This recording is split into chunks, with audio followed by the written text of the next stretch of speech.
24 horas depois da segunda derrota do Santos no Campeonato Brasileiro, estou de volta para continuar falando da polêmica do jogo, o primeiro gol da partida feito pelo Renato Marques e um pouco do que eu li, vi, assisti e consegui juntar de diversas opiniões diferentes e cheguei a uma conclusão e queria dividir esse pensamento com vocês.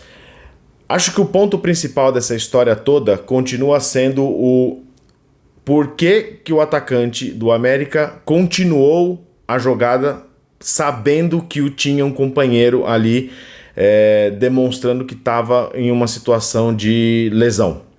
O João Paulo sinaliza muito claramente que não ia continuar na jogada e não ia fazer nenhum tipo de movimento para conter o chute do Renato Marques. Então, por que ele fez o gol? E observando, um pouco de histórico, não é difícil chegar a essa conclusão. O jogador no Brasil tem a péssima mania de fazer cera para tudo.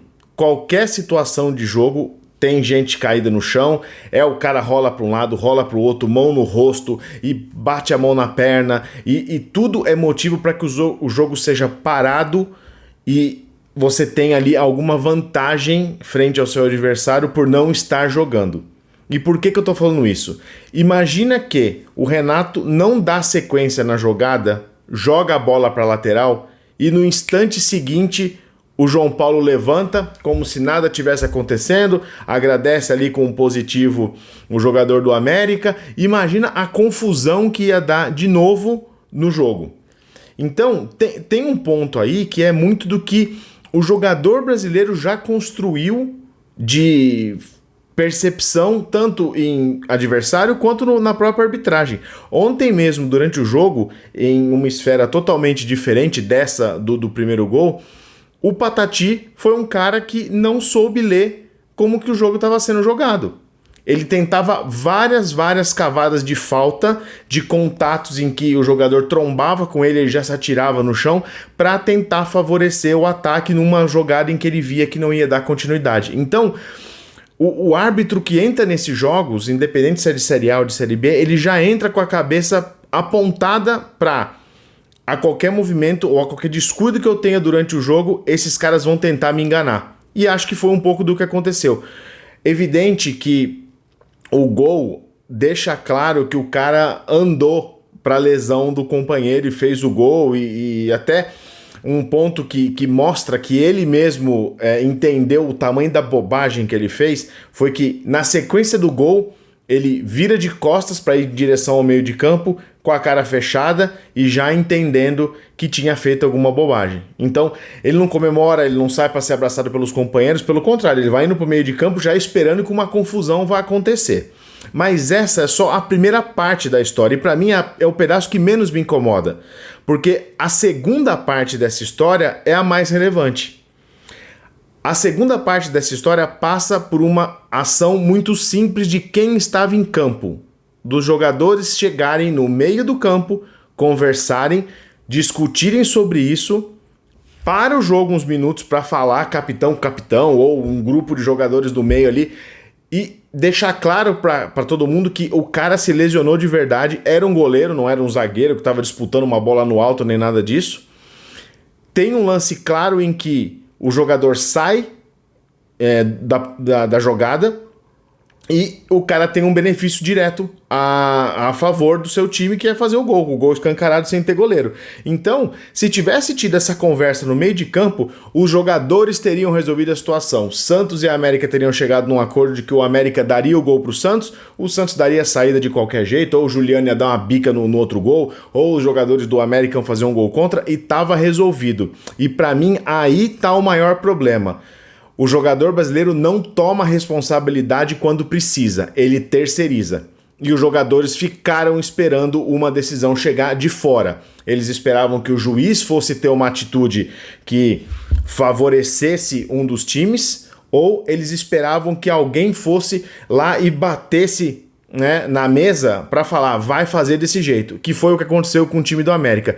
Tem uma informação que o Ricardinho Martins está divulgando, que dirigentes do América Mineiro pediram para que a informação chegasse até o campo nos jogadores para que não dessem o gol para o Santos. ou para que eles não chegassem a uma decisão de devolver o gol que eles conseguiram de uma maneira ali inesperada, né, e esquisita por conta de lesão. Então, olha como o jogador poderia ter, nesse momento, se fechado, como protagonistas do jogo que são, poderiam ter tomado a decisão de se manter o fair play nesse momento, pensando no benefício do jogo. Pensando como que esse jogo voltaria a ser justo para as duas equipes, visto que a gente teve um evento muito fora da casinha ali dentro e que isso gerou uma vantagem direta para um outro time. Se fosse o contrário, eu estaria defendendo a mesma coisa, tá? Antes que comece a falar que, não, porque foi com o seu time que tomou, aí você quer ser o justão da coisa. E não quero. Eu acho que simplesmente você tem que ter alguma linha de empatia nessa história toda. E para mim esse é o ponto. Não se tem mais empatia em lugar nenhum. O cara cai no chão, 3 tapinhas do lado e levanta pro jogo, é o cara que arruma confusão.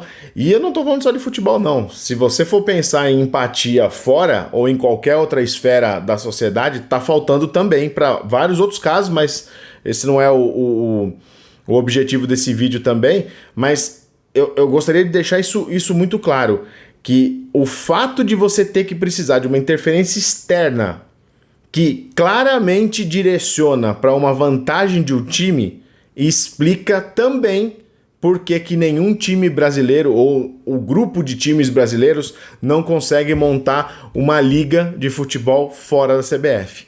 Porque simplesmente todo mundo só está pensando no seu benefício. Enquanto você estiver pensando só no seu benefício, ganhar é ganhar, não importa a circunstância. E foi isso que aconteceu lá em BH. Então, para fechar isso e para também, né, não voltar mais nesse assunto, para mim o ponto principal é quem tinha que ser protagonista no momento seguinte ao gol não foi. E aí você tem já o problema de que a interferência externa ou a falta de interferência externa de uma maneira mais isenta fez falta nesse momento. Então acho que aí tem uma questão de os jogadores de novo perdem a oportunidade de serem eles os donos das decisões, e muito se explica pelo histórico que tem da mentalidade do jogador brasileiro de que é ganhar a qualquer custo e nunca pensar que as ações que eles têm causam reflexos dentro de uma partida. Para fechar o vídeo, queria só falar também sobre as entrevistas pós-jogo, tanto no intervalo, as entrevistas pós-jogo e também a entrevista do intervalo, né? O Juninho, capitão do time do América, faz para mim uma das melhores declarações no meio de uma partida com um assunto tão quente, em que ele diz que realmente o time errou, que não tinha um consenso dos jogadores se deviam seguir ou não. Então, parabéns ao Juninho, que, né, como futebol é futebol, por ter sido correto nessa decisão e nessa maneira de falar e nessa postura que ele teve, ele foi, na sequência, agraciado por fazer o gol da vitória. Ou seja, sem querer, o Juninho ferrou o Santos 2 vezes. O time dele não cedeu o gol que deveria e ele fez o gol da vitória, mas muito mais mérito dele. Erro da zaga do Santos também, mas isso aí já ficou no pós-jogo. Mas o Juninho, sim, demonstra que ainda existe gente que pensa além do próprio umbigo. Isso é muito bom e espero que mais depoimentos como esse aconteçam, em que a gente consiga ter um pouco de resgate desse tipo de postura de hombridade, né, de honra dentro do esporte. E, na contramão, o Alê, ao final do jogo, falando que o Santos podia ter tomado uns 3 ou 4, que ele esperava que a imprensa não ficasse repercutindo somente esse lance do primeiro gol e que esquecesse tudo que o América fez no jogo. Assim, para dizer o mínimo, o Alê foi um babaca de marca maior. Primeiro que o América não foi tão superior assim ao Santos, o jogo foi pau a pau. Se fosse um 2-1 com 2 gols regulares do América, eu diria que estava ok. Era um jogo que o Santos não merecia ganhar, merecia empatar. Mas o que ele fala tem 2 sentidos muito claros. O primeiro, para tentar desvalorizar o peso da primeira ação, e o segundo, que tem uma questão do jogador um pouco mais experiente defendendo um menino. O Renato Marques tem 20 anos, se eu não estou enganado. Quando o Alê fala não, vocês não podem ficar presos só nesse lance, o América podia ter goleado o Santos, tem que dar graças a Deus que não foi demais a derrota e tal. O que ele faz? Ele desvia o caminho da conversa, ele desvia o foco. E ao desviar o foco, ele não está simplesmente desviando o foco porque ele é maluco da cabeça e tal. Pode ser que seja, mas tem um ponto ali dele também querer tirar a pressão de cima do moleque. Porque esse moleque vai ser muito cobrado aqui pra frente, ele vai estar envolvido com uma lupa maior em cima dele para saber se o que ele fez foi uma decisão rápida e errada ou se isso é parte da natureza dele de fazer esse tipo de coisa bem controversa. Então, o Ale, de uma maneira mau caráter, mas muito inteligente, ele tira o foco do menino e deixa o foco em cima dele. Tá todo mundo falando da declaração do Ale, batendo nele, falando que é um absurdo e tal. Mas, na verdade, tem esses dois sentidos aí de tentar também puxar a atenção para ele e desviar um pouco o foco. Mas era isso que eu tinha para falar, assunto encerrado do meu lado. Absolutamente ninguém pediu para eu falar de novo desse assunto, mas eu voltei. Queria também ouvir de você se faz sentido o que eu acabei de compartilhar, se você concorda, se você discorda, se você gostou, dá um like no vídeo, para mim é muito importante saber o que vocês estão achando e a gente se encontra no próximo episódio do meu canal do Santos. Tchau, tchau, pessoal!